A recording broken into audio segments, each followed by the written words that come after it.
வணக்கம். இன்றைக்கி நம்ம தஞ்சாவூர் ஓவியமில் ஒரு தாமரைப்பூ, அதாவது ட்ரெடிஷ்னல் டைப்பில் தாமரைப்பூ ஒன்று வரைஞ்சிட்டு எப்படி அதை கலரிங் பண்ணலாம் அப்படின்றத இந்த வீடியோ ஃபுல்லாக பார்க்க போகிறோம்.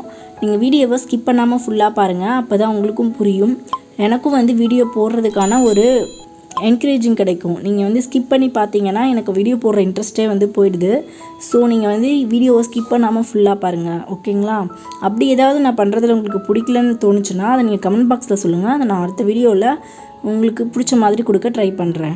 அதுக்காக நீங்கள் ரீசன் தெரியாமல் நீங்கள் வீடியோ ஸ்கிப் பண்ணுறீங்க அப்படின்னா எனக்கு அது என்னென்னே புரியாமல் வீடியோ போடுற இன்ட்ரெஸ்ட்டு போயிடுது. ஸோ தயவு செஞ்சு வீடியோவை ஸ்கிப் பண்ணாமல் பாருங்கள், ஓகேங்களா? வாங்க இப்போ நம்ம ஸ்டார்ட் பண்ணலாம். ஃபஸ்ட்டு நம்ம இந்த மாதிரி லைன் போட்டுக்கலாம். 3 லைன் போட்டுட்டு கீழே வர ஒரு லைனில் மட்டும் செமி சர்க்கிள் வரைஞ்சிக்கலாம். வரைஞ்சிட்டு அந்த செமி சர்க்கிளோட இன்சைடு உள்பக்கமாக இந்த மாதிரி ஒரு இதழ் ஷேப் வரைஞ்சிட்டு அந்த செமி சர்க்கிளை வச்சே நம்ம அடுத்த ஒரு இதழையும் அதுக்கு அடுத்த பெட்டல்ஸையும் நம்ம கொண்டு போய் கனெக்ட் பண்ணிக்கலாம். மேலே சமமாக இருக்கிற மாதிரி இந்த மாதிரி க்ளோஸ் பண்ணிக்கலாம். க்ளோஸ் பண்ணிவிட்டு அதுக்கு அடுத்த இதழை நம்ம போட்டிருக்க லைனை பேஸ் பண்ணியே கொண்டு அந்த இதில் ஸ்டாப் பண்ணிக்கலாம். அதுக்கு மேலே அந்த முக்கு வர மாதிரி மட்டும் கொண்டு போய்க்கலாம். இதழோட நுனிப்பகுதி வர மாதிரி மட்டும் எடுத்துகிட்டு போய்க்கலாம். அடுத்தது கீழ்ப்பகுதியில் இலை வரைகிறோம். இந்த மாதிரி ஒரு ஹார்ட் ஷேப்பில் போட்டுக்கிட்டு திரும்பவும் இலை இந்த பக்கமும் அந்த பக்கமும் ஒரு பாதி இலை மாதிரி ஒரு பென் காமிச்சு வரைஞ்சிக்கலாம். அவ்வளோதாங்க, பென்சில் ஸ்கெட்ச் போட்டாச்சு. இப்போ நம்ம இதுக்கு ஷேடிங் கொடுக்கலாம். பேஸ் கலர் நான் ஒயிட் எடுத்திருக்கேன். ஃபுல்லாக ஒயிட் கொடுத்துக்கலாம். ஒயிட் கொடுத்துட்டு தான் நம்ம அதை பிங்க் லோட்டஸாக நம்ம மாற்றணும்.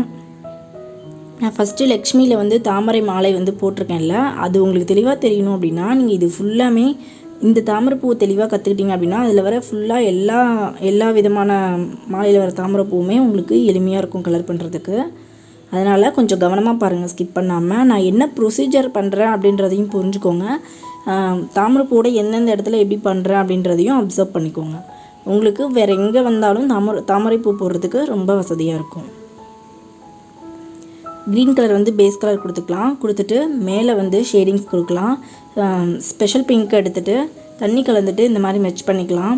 மெர்ச் பண்ணிவிட்டு ஒவ்வொரு எட்ஜிலையும் இந்த மாதிரி லைன் கொடுத்துட்டு ப்ரெஷ்ஷை வாஷ் பண்ணிவிட்டு திரும்பவும் அதை மெர்ச் பண்ணிக்கலாம். மெர்ச் பண்ணதுக்கப்புறமா திரும்ப டார்க்கு இன்னொரு லேயர் டார்க்காக, அதாவது தண்ணி கம்மியாக கலந்துட்டு திரும்பவும் கொடுத்து ப்ரெஷ்ஷை வாஷ் பண்ணிவிட்டு மெர்ச் பண்ணணும். இதே போல் இதழ் முழுக்க நம்ம இதே போல் நம்ம மெர்ச் பண்ணிக்கலாம். இதுக்கு நான் யூஸ் பண்ணியிருக்க கலர் பார்த்திங்கன்னா ஸ்பெஷல் பிங்க்கில் வாட்டர் கலர் யூஸ் பண்ணிகிட்ருக்கேன்.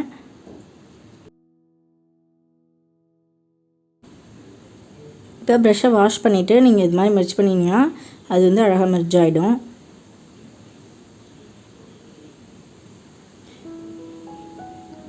இப்போ அந்த இதழோட இந்த பக்கம் அந்த வளைச்சி விட்ட பக்கம் ஃபுல்லாக திரும்பவும் அதே மாதிரி கலரிங் கொடுத்து மெர்ச் பண்ணிக்கலாம்.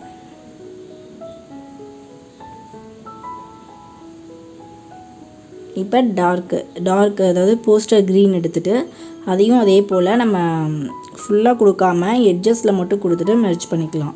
அப்போ தான் நமக்கு அந்த கிளார் எஃபெக்ட் கிடைக்கும். பார்க்குறதுக்கு இன்னும் கொஞ்சம் நல்லாயிருக்கும். கொடுத்துட்டு நம்ம நடுவில் அந்த ட்ரெடிஷ்னல் டைப்லேயே ஒரு லைன்ஸ் வைக்கலாம். இப்போ லைனிங் கொடுக்கறதுக்கு நான் கிரிம்சன் ரெட்டில் லைட்டாக ஸ்பெஷல் பிங்கை மிக்ஸ் பண்ணிவிட்டு அதை எடுத்து நான் லைனிங் கொடுக்குறேன். லைனிங் கொடுக்குறப்ப நம்ம கொஞ்சம் டார்க்காக இருக்கணும் நல்ல கலரு. அப்படி இல்லைன்னா அதுவுமே அந்த கலரிங்ஸோடையே மெர்ஜ் ஆகி போயிடும். அது ஆர்டர் நமக்கு நல்லா எடுத்து காட்டணும் அப்படின்னா நமக்கு அந்த லைனிங்கை கொஞ்சம் திக்காக தண்ணியை கம்மியாக கலந்துட்டு நம்ம இந்த மாதிரி லைனிங் கொடுக்கணும். அதே மாதிரி நம்ம ஏற்கனவே மிக்ஸ் பண்ணி வச்சுருக்கோம் பார்த்திங்களா பேலட்டில், அந்த கலர்ஸை நம்ம யூஸ் பண்ணுறப்ப நமக்கு ஒரு டல் எஃபெக்ட் கொடுக்கும். அதுவே நம்ம புதுசாக கலர் எடுத்து மிக்ஸ் பண்ணி யூஸ் பண்ணுறோம் அப்படின்னா கொஞ்சம் ஃப்ரெஷ்ஷாக இருக்கும் கலரிங்.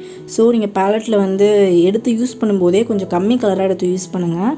திரும்ப நம்ம 1 நாள் 2 நாள் ஆயிடுச்சு அப்படின்னா அதை வாஷ் பண்ணிவிட்டு திரும்ப நம்ம கலர் எடுக்கணும். இந்த மாதிரி லைன்ஸ் வச்சுக்கலாம். அதே மாதிரி கீழே இதழுக்கும் டார்க் க்ரீன் அவுட்லைன் கொடுத்துக்கலாம். முடிச்சாச்சுங்க. இதோட நமக்கு லோட்டஸ் பகுதி முடிஞ்சுது.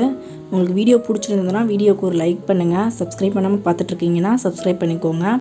தொடர்ந்து நம்ம அடுத்த பதிவில் சந்திக்கலாம். நன்றி.